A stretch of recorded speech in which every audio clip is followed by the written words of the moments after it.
Institución de la religión cristiana, tomo 1, capítulo 3. El conocimiento de Dios está naturalmente arraigado en el entendimiento del hombre. La religión, hecho universal. Nosotros, sin discusión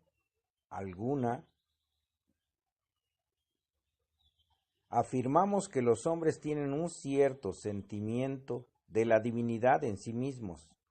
y esto por un instinto natural, porque a nadie se le excusa de pretexto o ignorancia. El mismo Dios imprimió en todos un cierto conocimiento de su divinidad, cuyo recuerdo renueva, cual si lo destilara gota a gota,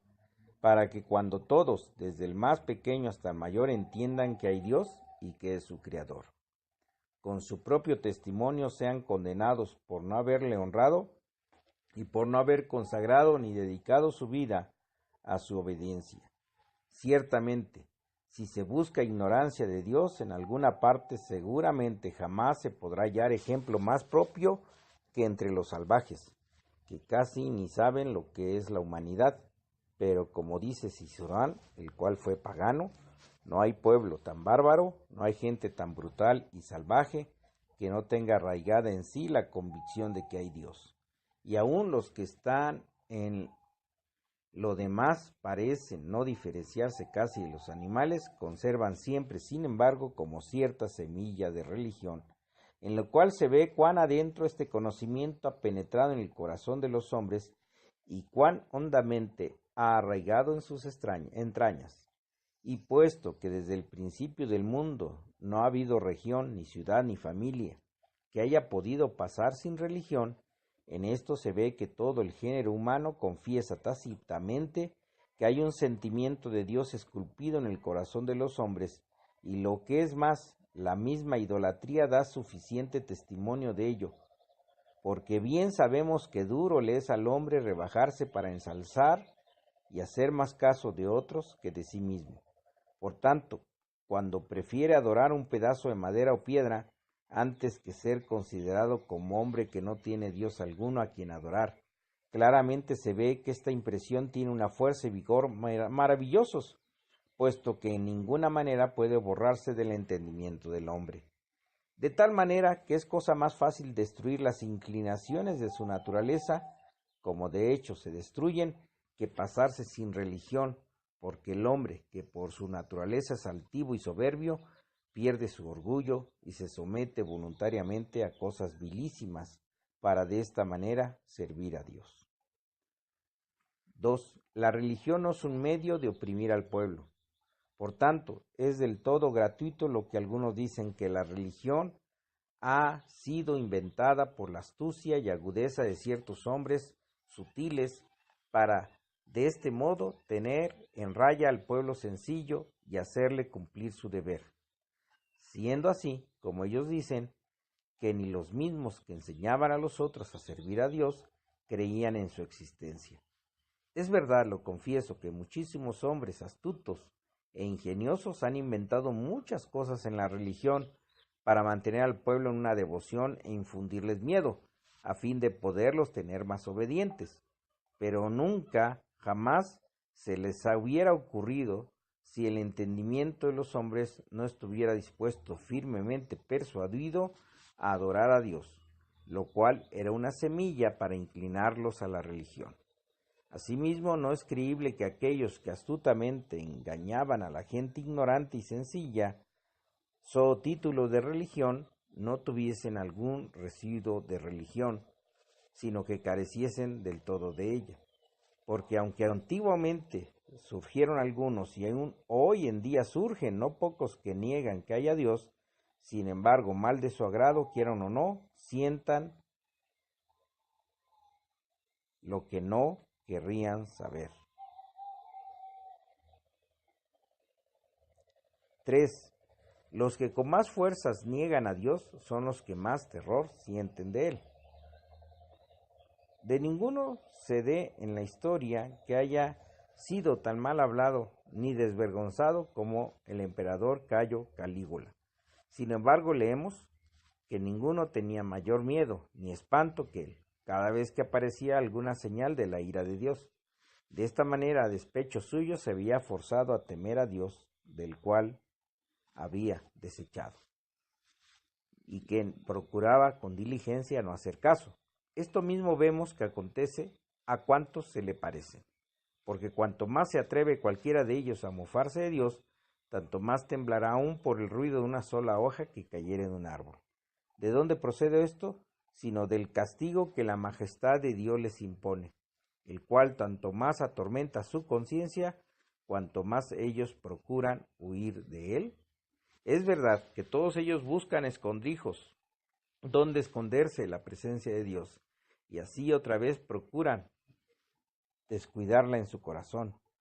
pero mal que les pese, no pueden huir de ella, aunque algunas veces parezca que por algún tiempo se ha desvanecido. Luego vuelve de nuevo de forma más alarmante, de suerte que si deja algún tiempo de atormentarle la conciencia, este reposo no es muy diferente del sueño de los embriagados y los locos, los cuales ni aun durmiendo reposan tranquilamente, porque continuamente son atormentados por horribles y espantosos sueños. Así que los mismos impíos nos pueden servir de ejemplo de que hay siempre en el espíritu de todos los hombres cierto conocimiento de Dios. 4. Todos tienen conciencia de que existe un Dios. Esto, pues, deberán tener por seguro todos aquellos que juzgan rectamente que está esculpido en el alma de cada hombre un sentimiento de la divinidad, el cual de ningún modo se puede destruir, y que naturalmente está arraigado en todos esta convicción de que hay un Dios, y de esta persuasión está casi como vinculada la médula misma de los huesos, la contumacia y rebeldía de los impíos, que es suficiente testimonio, los cuales, esforzándose y luchando furiosamente por desentenderse del temor de Dios, nunca, sin embargo, logran salirse con la suya, aunque Diágoras y otros como él hagan escarnio de cuantas religiones ha habido en el mundo, aunque Dionisio, tirano de Sicilia, robando los templos, haga burla de los castigos de Dios, sin embargo esta risa es fingida y no pasa de los labios adentro, porque dentro les roe el gusano de la conciencia, el cual les causa más dolor que cualquier cauterio. No intento decir lo que afirma Cicerón, que los errores se desvanecen con el tiempo y que la religión de día en día crece más y se perfecciona, porque el mundo, como luego veremos, procura y se esfuerza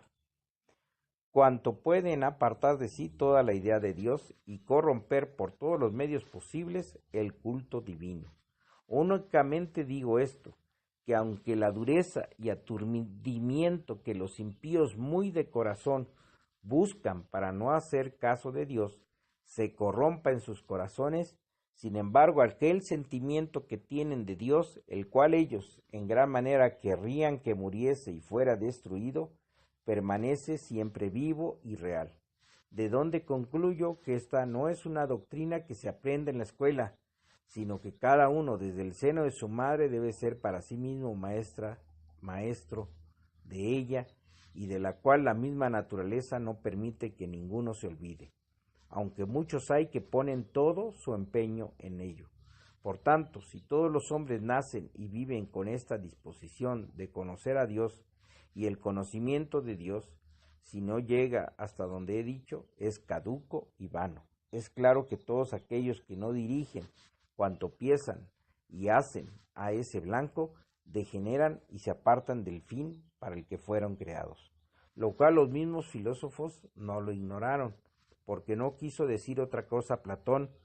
cuando tantas veces se enseñó que el sumo bien y felicidad del alma es ser semejante a Dios, cuando después de haberle conocido, se transforma toda en él.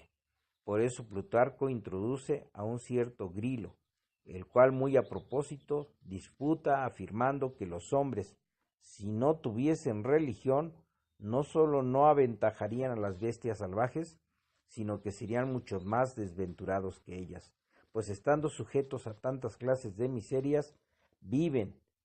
perpetuamente una vida tan llena de inquietud y dificultades, de donde concluye que sólo la religión nos hace más excelente de ellas, viendo que por ellas solamente y por ningún otro medio se nos abre el camino para ser inmortales.